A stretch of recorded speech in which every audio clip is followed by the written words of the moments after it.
It's the Al Travis Show, and I tell you, we're very lucky to have our next guest on. He's Senator Mark Koran. Senator, how are you, my friend? I'm doing very well. How are you? I'm upset, and I don't know if it's just because I'm an old man and it's that get off my lawn kind of thing. I'm just at that age now. I got to kind of check myself. But I don't understand what's going on anymore. I want two things we want to talk about, but they both go down the same line. So yesterday, Bobby Joe Champion, the senator who was the president of the Senate and the head of the ethics committee, had an issue about a month ago, whatever it was. We figured it out that, he got $3 million to go to his favorite reverend who actually did some work for, but it was pro bono, so don't worry about that. But he didn't mention that he actually worked for the guy when they passed the $3 million. Then they found another $1 million went to anyway. Seems to be a bit of a problem. But he goes, I don't know, I'm a lawyer. I've read the laws. I was on the ethics committee. I happen to be a senator, have been for years. I'm not sure I did anything wrong, but I'll pull myself off the ethics committee and let you guys figure this thing out. And like, okay. So we get together, do the ethics committee, and the ethics committee comes back and says, yeah, we're going to let that thing fly. No, nothing's going to be done. There's no penalty, no slap in the wrist. We're just going to let this thing fly. Now, I know Bobby Joe. Go ahead. Remember, the ethics committee is 50-50, and so I don't think that's an accurate statement to say, hey, they just let it fly. I don't think that's... Okay, what do you want to call it? This seems like a worthless thing. We also have one here where a young lady supposedly went down, all allegedly, down to his mother's basement, all dressed up in black, tried to steal some stuff out of her basement, a laptop and stuff. But, as an ethics committee... Because it's 2-2, we really can't say anything on this. Sir, what is an ethics committee if it can't hold up some ethics? This is my old man stuff coming out. I know you're not happy talking about it today. Well, the ethics committee is comprised of who? 2 members of the Republicans, 2 members of the Democrats. Yeah. And so in order to move anything forward, you, of course, have to have one person from either side agree. Now, I had an ethics complaint against... I led that one, and there's a variety of members against Senator Omar Fateh in his unethical campaign practices and quid pro quo in a little different form. But it was very similar.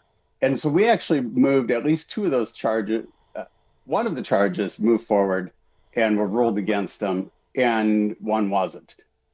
What the job is, or in the ethics review, is, of course, Bobby asked for a pre-review or an opinion after the fact. Yeah, let's talk about that. So we're not playing games here at all. We're all full-grown adults.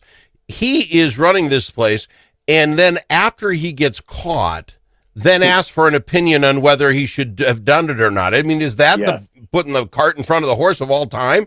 You should have asked before you did it. But here's my issue, sir. And again, I know Bobby Joe. I know him. I've had him on the show a couple times. I don't dislike the man at all. He could have gotten the exact same money spent the exact same way if he had mentioned it. They had all powers of they had all 3 chairs of the stool. He could have said, by the way, I did some free work for these guys back in the day. I want them to get the money anyway. It's a great cause. It still would have passed. They could not, you guys didn't have enough people to stop it. So why not take the high road? This is my problem with Bob. Just take the high road. You had the money won. No one wants to do the right thing at the right time. And that's what's driving me a little nuts. And then he comes up, well, maybe I should have somebody give me their opinion on whether it's right or wrong. Yeah, and what he's most sorry about is that he got caught, or that people are paying attention. And what I do think they just believe this is normal. This is rewarding the friends and family plan, and it really isn't. This isn't about the nonprofit. They're just business entities. All of them are just private businesses, private, nonprofit or otherwise. And in this case, when you look at it, what role should the state of Minnesota play in direct funding of a nonprofit for community policing? And remember, every one of them have argued for community policing. We don't need the police, blah, blah, blah, and we can take care of it. Well, if that was true, wouldn't the community have already taken care of the crime issues in the community?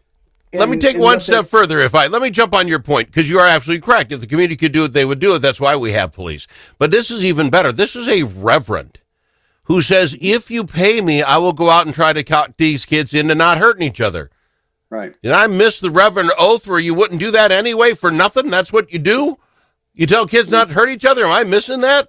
I mean, I don't know if it's in the actual oath, but that's my point as well. If they argue, well, the community, we could take care of our own. Well, then do it, and we wouldn't have those issues. And you could greatly minimize, if you don't want police in your neighborhood, you could greatly minimize the need. Just eliminate the crime yourselves. But at the end of the day, they just want to get paid. And in this case, there is no functional role. We fund. So the cities are funding on their own, right? They've got their own ability to tax through property tax and a variety of other taxes. And that's their job, to collect those revenues they believe that are necessary to support the functions of the city.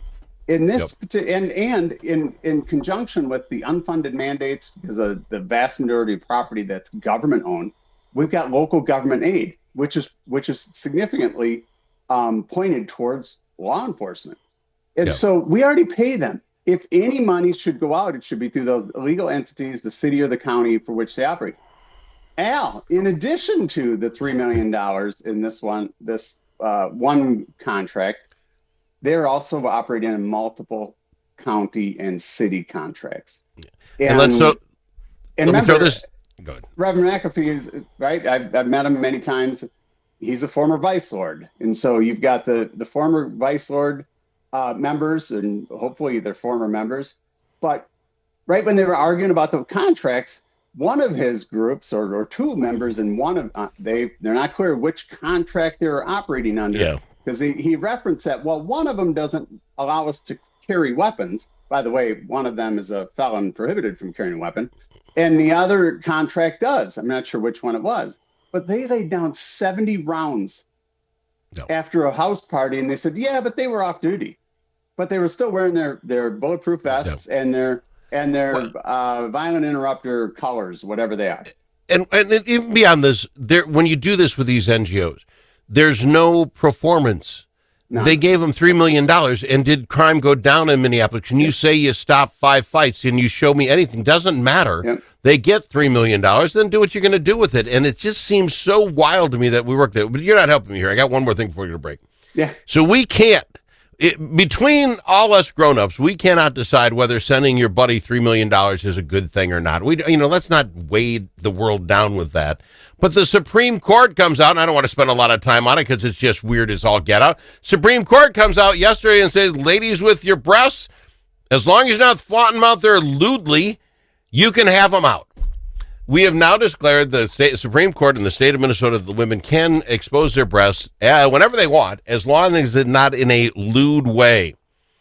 So there are no more. I'm sorry. I know I just sound like an old man. Problems are solved. Does anyone look at where this goes from here?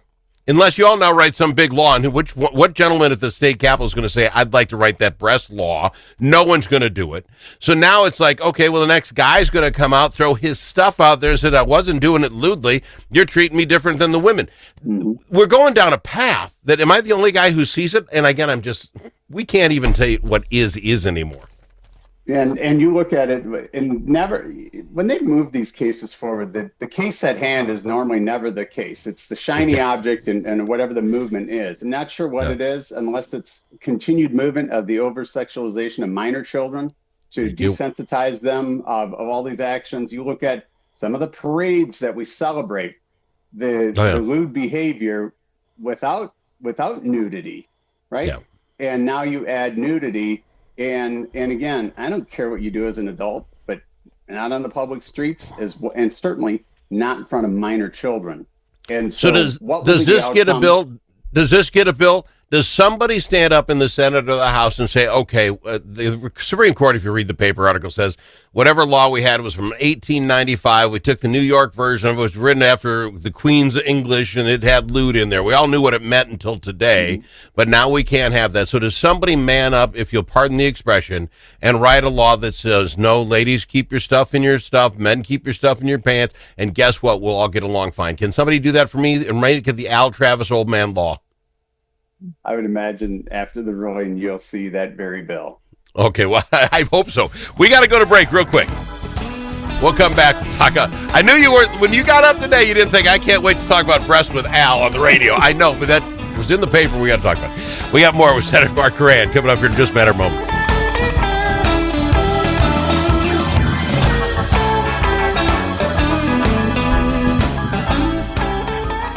I may never get you back on the show, will I? Senator Mark Koran, Al Travis talking all kinds of stuff. I'm just in an old man grumpy mood because I look at those two situations, right? The two we've just talked about.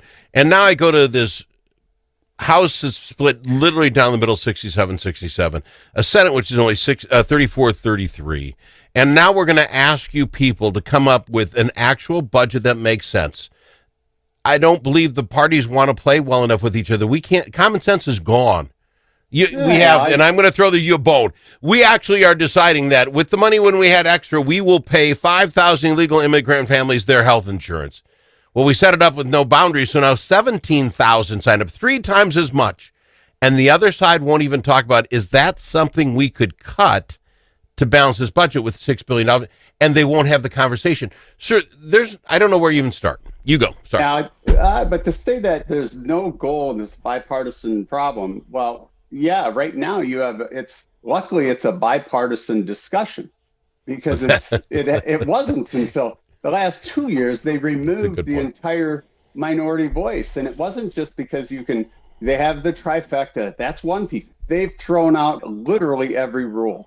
You've seen, much like the lewd and lascivious behavior, most of their legislation focused on the most radical social issues and the most wild spending and the expansion of qualifying categories to grow baked-in spending far in excess of the economy's ability to support it, meaning hardworking legal U.S. taxpayers.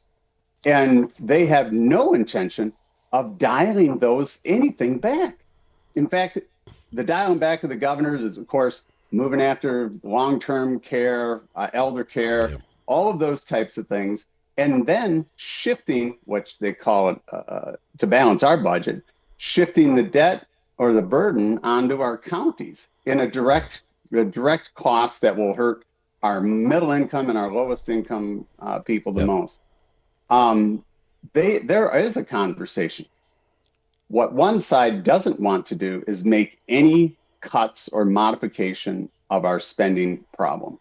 And remember, we spend $130 billion in this biennium, not 72, $130 billion. I think it's about $82 million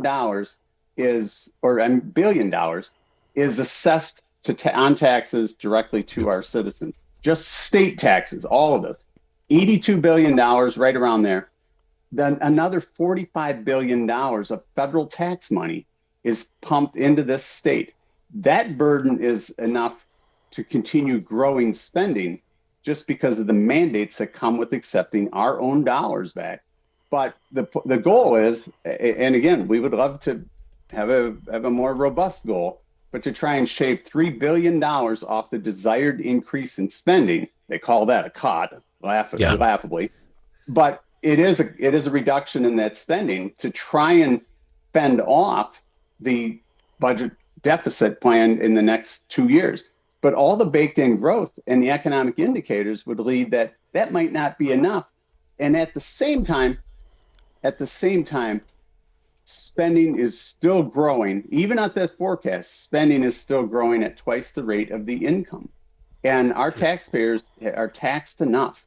And we can't apply another $10 billion in taxes to just break even. We have to cut. I got to give you 1 minute, but my last question is, I don't know that I feel anymore that Minnesotans care anymore. I don't know if we just feel we just can't do it anymore, and here's my point. Besides all that, whether you believe you want the extra goodies and all the rest, maybe you do, and good for you, I don't care. But we don't even see people up in arms when we can point out $600-700 million, not even stolen. Stolen makes it sound like you had to do some work. Just send in a piece of paper. We give it away in fraud, and I don't see people up in arms. So that's where I'm coming from. Is maybe I'm the last guy who cares. Maybe that's it. Life is still so good that people don't have to pay any attention to the basic elements that they work extraordinarily hard for, and the assumption that we get good service. Well, why do you think you get good service? Well, because somebody told me I did. Yeah. And I'm tired of taxpayers right today are tired of changing their life to accommodate the needs of government when it chooses to serve them, and they have to mandatorily interact with them just to function in their life. We deserve better, and we should, and we'll keep working on. I know you will, sir. I know it seems I'm just old grumpy old man today. I'm not trying to rip on you and talk about things you don't want to talk about. I would just put out there. I tell my friends, you just list the 3 or 4 great things about Minnesota that aren't the lakes. They were there before we got here. The woods, you got it. Your education's down. Your taxes are up. Fraud is up. Tell me where you think progress is being made in a positive sense with all this money. I gotta fly. I'm out of time. I'm sorry for being a grumpy old man on your time. Next week I'll try to be happier. Fair enough? All right. Have a great day. All right. He said it, Mark Koran on the Al Travis Show. More right after this.